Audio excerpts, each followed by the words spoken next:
নাও দুৰ্ঘটনাত যি 5গৰাকীৰ কৰুণ মৃত্যু হৈছে আমি অসম প্ৰদেশ কংগ্ৰেছ কমিটি আমাৰ কংগ্ৰেছ বিধায়িনী দলৰ মাননীয় সদস্যসকল আমাৰ দুগৰাকী স্থানীয় বিধায়ক এইটো আমাৰ দায়িত্ব যে এনেকুৱা এটা কৰুণ বিপদৰ সময়ত আমি পৰিয়াল 5টাৰ কাষত থিয় দিছোঁ কিন্তু মই চৰকাৰক এষাৰ কথা ক'ম যে মটৰচাইকেলৰ ক্ষেত্ৰত এখন আইন আছে যে এখন মটৰচাইকেলত দুজনতকৈ বেছি যাব নোৱাৰে হেলমেট লগাই যাব লাগিব এখন মাৰুতি কাৰত 5জনতকৈ বেছি যাব নোৱাৰে আৰু ড্ৰাইভাৰৰ গুৰিত ড্ৰাইভিং লাইসেন্স আৰু ইঞ্চুৰেঞ্চ থাকিব লাগিব নাৱৰ ক্ষেত্ৰতো এটা ৰেগুলেশ্যন বহু দিনৰ পৰাই এইটো অসমত প্ৰথম নাও দুৰ্ঘটনা নহয় নাও দুৰ্ঘটনা হয় চৰকাৰে আহি পেলাই খবৰ লয় ডিচিয়ে 4 লাখকৈ টকা দিয়ে আমাৰ দায়িত্ব শেষ হৈ যায় স্কুটাৰখনটো প্ৰাইভেট ব্যক্তিগত স্কুটাৰ স্কুটাৰৰ কাৰণে যদি ৰেগুলেশ্যন আছে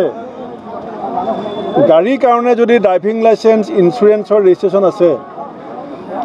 মাজুলী নাও দুৰ্ঘটনা হোৱাৰ পিছত লাইফ জেকেট লগোৱা ব্যৱস্থা কৰা হ'ল কিন্তু ৰেগুলেশ্যন আজিও নহ'ল গতিকে যোনেই নাও নিকিনক যোনেই ব্যক্তিগত পৰিয়ালৰ নাও নহওক সেই নাওখনে পানীত নমোৱাৰ সময়ত কেইজন মানুহক বহন ক্ষমতা আছে আৰু নাওখনৰ যিজনে কিনিব যেনেকৈ স্কুটাৰ এখন কিনিলে ৰেজিষ্ট্ৰেশ্যন হয় ব্যক্তিগতভাৱে নাও কিনিব এখন স্কুটাৰৰ দাম এখন নাৱৰ দাম স্কুটাৰতকৈ বেছি কিন্তু স্কুটাৰ কিনিলে ৰেজিষ্ট্ৰেশ্যন হয় ৰাইজক গাত দুখ জাপি দি সমবেদনা জনোৱাত চৰকাৰে দায়িত্ব সামৰিব নালাগে এই পৰিয়ালকেইটাক আজি যিটো অৱস্থা হৈছে আমি বুজাবলৈ ভাষা নাই প্ৰত্যেকটো পৰিয়ালৰ মূল উপাৰ্জনকাৰীজন আজি শেষ হৈ গ'ল এতিয়া ভুল বকি আছে মই যি ঘৰলৈকে গৈছোঁ প্ৰত্যেকটো পৰিয়ালৰ বাকীসকল সদস্যই এতিয়া মানে সাধাৰণভাৱে কথা পাতিব পৰা হৈ থকা নাই 3 দিন হ'ল কি কাৰণে এঘৰ মানুহত গৈছোঁ মানুহজনৰ 8,000 টকা মাহত দৰৱ খাব লাগে এটা 4 বছৰীয়া শিশু এটা 8মহীয়া শিশু হেৰুৱাই পেলাই এতিয়া এগৰাকী নৱবিবাহিতা তাই আজি অকাল বৈধৱক সামৰি ল'লে সেইকাৰণে মই ভাবোঁ যে মই কাকো দোষাৰোপ কৰি কথাটো কোৱা নাই কিন্তু এইটো যি কাৰণতে নহওক আজি অলপ দিনৰ আগত ধুবুৰীত নাও দুৰ্ঘটনা হৈছে মাজুলীত নাও দুৰ্ঘটনা হৈছে এটা একাউণ্টেবিলিটি ফিক্স হ'ব লাগে এতিয়া এই নাওখনত য'ত 26জন মানুহ উঠিছে তে কোনোবাইতো দায়িত্ব ল'ব লাগিব সেইকাৰণে মই ভাবোঁ যে চৰকাৰে এই পৰিয়ালকেইটাৰ এটা দায়িত্ব ল'ব নে নলয় মই আমাৰ বিধায়কসকলকো ইতিমধ্যে অনুৰোধ কৰিছোঁ আমাৰ যি 8গৰাকী বিধায়ক ইয়াত আছে যে গোটেইকেইজন বিধায়কে গৈ মুখ্যমন্ত্ৰী ডাঙৰীয়াৰ সৈতে কথা পাতি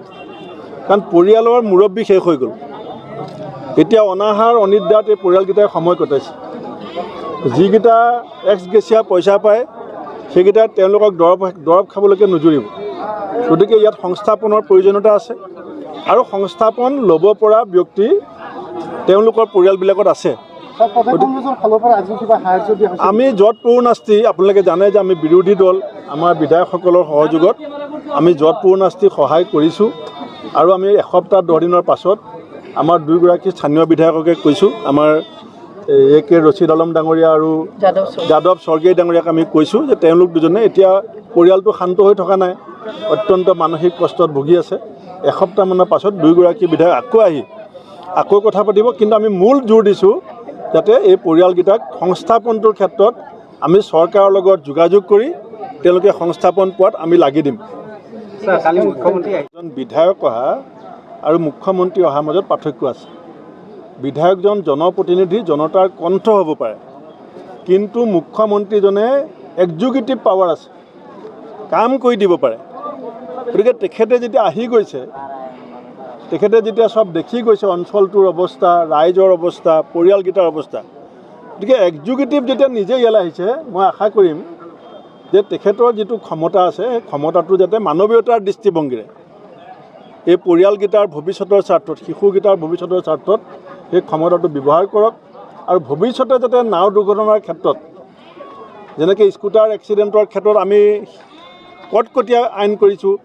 যে হেলমেট নলগালে ফাইন হ'ব ৰেজিষ্ট্ৰেশ্যন নাথাকিলে ফাইন হ'ব, ইঞ্চুৰেঞ্চ নাথাকিলে ফাইন হ'ব।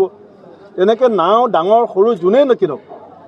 এটা কঠোৰ আইন এখন প্ৰণয়ন কৰাটো কিন্তু অসমত প্ৰয়োজন আছে। কাৰণ এতিয়াও আমি নাওমুক্ত জনজীৱন নহয়। নাও বাদ দি এতিয়া বহু অঞ্চল চলিব নোৱাৰে, গতিকে নাও আমি বন্ধ কৰিব নোৱাৰোঁ। গতিকে নাও থাকিব, কিন্তু এখন আইন থাকিব। এইটো মই আহ্বান জনাইছোঁ।